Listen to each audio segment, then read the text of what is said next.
NEET UG paper leak मामले को लेकर देश भर में चल रहे छात्र आंदोलन के बीच राष्ट्रीय राजधानी दिल्ली में हुए संसद चलो मार्च के दौरान पुलिस कार्रवाई को लेकर अब नया विवाद खड़ा हो गया है। कॉकरोच जनता पार्टी यानी कि सीजेपी और प्रदर्शन में शामिल कई छात्रों ने आरोप लगाया है कि भीड़ को तितर बितर करने के दौरान सुरक्षा बलों ने पैलेट गन का इस्तेमाल किया था, जिससे कई प्रदर्शनकारी घायल हुए थे। दूसरी ओर दिल्ली पुलिस ने इन सभी आरोपों को पूरी तरह खारिज करते हुए इन्हें भ्रामक और तथ्यहीन बताया है। और विवाद तब और गहरा गया जब कुछ घायल प्रदर्शनकारियों की तस्वीरें, मेडिकल दस्तावेज और प्रत्यक्षदर्शियों के बयान सामने आए और इन दस्तावेजों के आधार पर आंदोलनकारी दावा कर रहे हैं कि कई युवाओं के शरीर और चेहरे पर धातु जैसे छर्रे के निशान मिले हैं।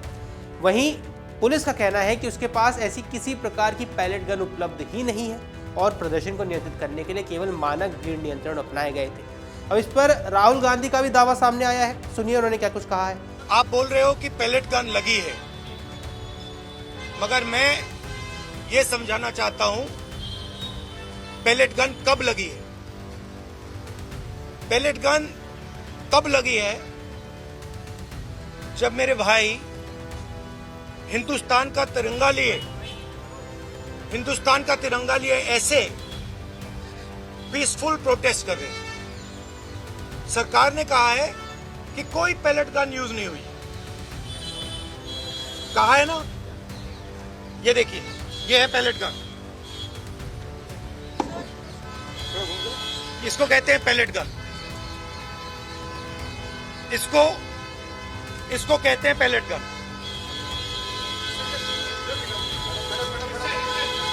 ठीक है, और इनकी आंख डैमेज हो गई है, इनकी आंख से इनको दिखाई नहीं दे रहा है। तो ये हमारे फ्यूचर है हिंदुस्तान। ऐसे हजारों युवाओं पर पैलेट गन चलाई गई है, लाठी चलाई गई है, मारा गया है, पीटा गया है। और ये क्या कर रहे हैं? पीसफुल प्रोटेस्ट कर रहे हैं। क्यों कर रहे हैं? इनका पेपर लीक हुआ। इन्होंने पुलिस का एग्जाम किया, मेहनत की, सालों मेहनत की, और फिर एक दिन इनको बताया गया कि भैया पेपर लीक हो गया है, आपके पास 60-70 लाख रुपए नहीं है, जिसके पास है वो पेपर खरीद के चला गया, आप जानो आपका काम जानो। और ये लाखों लोगों के साथ हुआ। बीते दिनों हजारों छात्र और युवा दिल्ली में परीक्षा प्रणाली में सुधार, पेपर लीक मामलों की निष्पक्ष जांच और केंद्रीय शिक्षा मंत्री धर्मेंद्र प्रधान के इस्तीफे की मांग को लेकर एकत्रित हुए थे। अब प्रदर्शनकारियों ने संसद की ओर मार्च करने का प्रयास किया, जिसके बाद कई स्थानों पर पुलिस और प्रदर्शनकारियों के बीच धक्का मुक्की तथा झड़प की घटनाएं सामने आई। हालात बिगड़ने पर पुलिस ने बैरिकेडिंग की, आंसू गैस और अन्य भीड़ नियंत्रण उपायों का इस्तेमाल किया। इसी दौरान पैलेट गन के इस्तेमाल के आरोप भी सामने आने लगे। अब प्रदर्शन में घायल कुछ युवाओं ने दावा किया है कि उन्होंने सुरक्षा कर्मियों को हथियार जैसी वस्तु उनकी ओर तानते हुए देखा। एक घायल प्रदर्शनकारी ने मीडिया से बातचीत में कहा कि पहले उसे लगा कि पुलिस केवल डराने की कोशिश कर रही है, लेकिन कुछ ही क्षणों बाद उसके चेहरे और शरीर में तेज दर्द हुआ और वह जमीन पर गिर गया। बाद में अस्पताल पहुंचने पर उसके शरीर में कई छोटे छोटे घाव पाए गए। कुछ अन्य घायलों ने भी इसी तरह के आरोप लगाए। अब डॉक्टर्स की माने तो कुछ मरीजों के शरीर पर छोटे छोटे गोले घाव दिखाई दिए हैं, जबकि कुछ मामलों में आंख के आसपास गंभीर चोटें दर्ज की गई है। हालांकि इन चोटों का अंतिम कारण क्या था, इस पर आधिकारिक जांच या निष्कर्ष अभी तक सामने नहीं आया है। अब मामले ने कब तूल पकड़ा, ये समझिए। मामले ने तूल उस समय पकड़ा जब कुछ अस्पतालों के मेडिकल दस्तावेज सार्वजनिक चर्चा का हिस्सा बन गए। इनमें कुछ घायलों के शरीर पर छर्रे जैसे चोटों का उल्लेख होने का दावा किया गया। आंदोलनकारी संगठनों का कहना है कि ये दस्तावेज उनके आरोपों को मजबूती देते हैं। दूसरी ओर पुलिस का कहना है कि ये केवल चोटों के आधार पर ये निष्कर्ष नहीं निकाला जा सकता कि पैलेट गन का इस्तेमाल हुआ था। मामले की पुष्टि किसी स्वतंत्र फॉरेंसिक जांच के बाद ही संभव होगी। अब दिल्ली पुलिस ने पूरे विवाद पर आधिकारिक बयान जारी कर कहा है कि प्रदर्शन के दौरान किसी भी स्तर पर पैलेट गन का इस्तेमाल नहीं किया गया। पुलिस ने कहा कि सोशल मीडिया पर फैलाए जा रहे दावे फेक न्यूज है और लोगों को भ्रमित करने की कोशिश की जा रही है। अधिकारियों की माने तो पुलिस ने केवल कानून व्यवस्था बनाए रखने के लिए स्वीकृत भीड़ नियंत्रण उपायों का पालन किया और किसी प्रतिबंधित या विवादित हथियार का प्रयोग नहीं किया। पुलिस ने यह भी कहा है यदि किसी व्यक्ति को चोट लगी है तो उसकी परिस्थितियों की जांच की जा सकती है, लेकिन बिना जांच पैलेट गन इस्तेमाल होने का दावा करना उचित नहीं है। अधिकारियों ने लोगों से अपील की है कि अपुष्ट सूचनाओं को सोशल मीडिया पर बिल्कुल भी साझा न करें। अब कॉकरोच जनता पार्टी के नेताओं ने पुलिस के इनकार को स्वीकार करने से इनकार करते हुए स्वतंत्र न्यायिक जांच की मांग की। संगठन का कहना है यदि पुलिस ने पैलेट गन का इस्तेमाल नहीं किया तो घायल युवाओं के शरीर पर मिले छर्रे-नुमा घाव कैसे आए।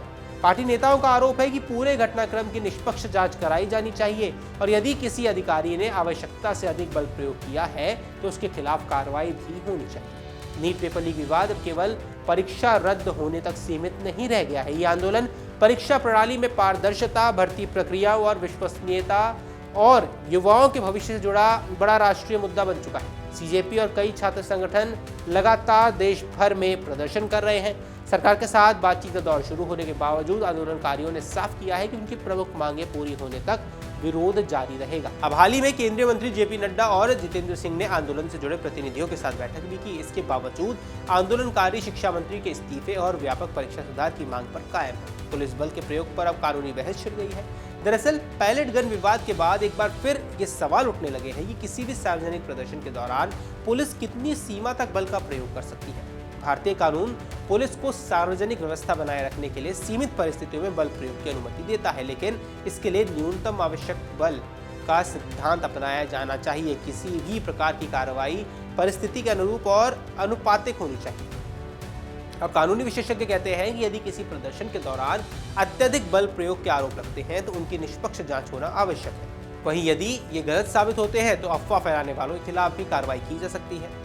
दिल्ली में जारी प्रदर्शनों को देखते हुए पुलिस ने कानून व्यवस्था बनाए रखने के लिए अतिरिक्त सुरक्षा व्यवस्था भी लागू की है। कई संवेदनशील इलाकों में पुलिस बल बढ़ाया गया है और अधिकारियों की नियमित छुट्टियां भी रद्द कर दी गई हैं ताकि किसी भी अप्रिय स्थिति से तुरंत निपटा जा सके। फिलहाल पैलेट गन इस्तेमाल होने का दावा और पुलिस का इनकार दोनों आमने सामने हैं।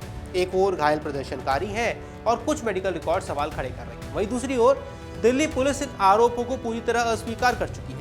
अभी तक किसी स्वतंत्र जांच एजेंसी ने इस विवाद पर अंतिम निष्कर्ष जारी नहीं किया है। ऐसे में ये मामला केवल एक प्रदर्शन तक नहीं रह गया है, बल्कि पुलिस की जवाबदेही, भीड़ नियंत्रण के तौर तरीकों और लोकतांत्रिक विरोध के अधिकार को लेकर राष्ट्रीय बहस का विषय भी बन चुका है।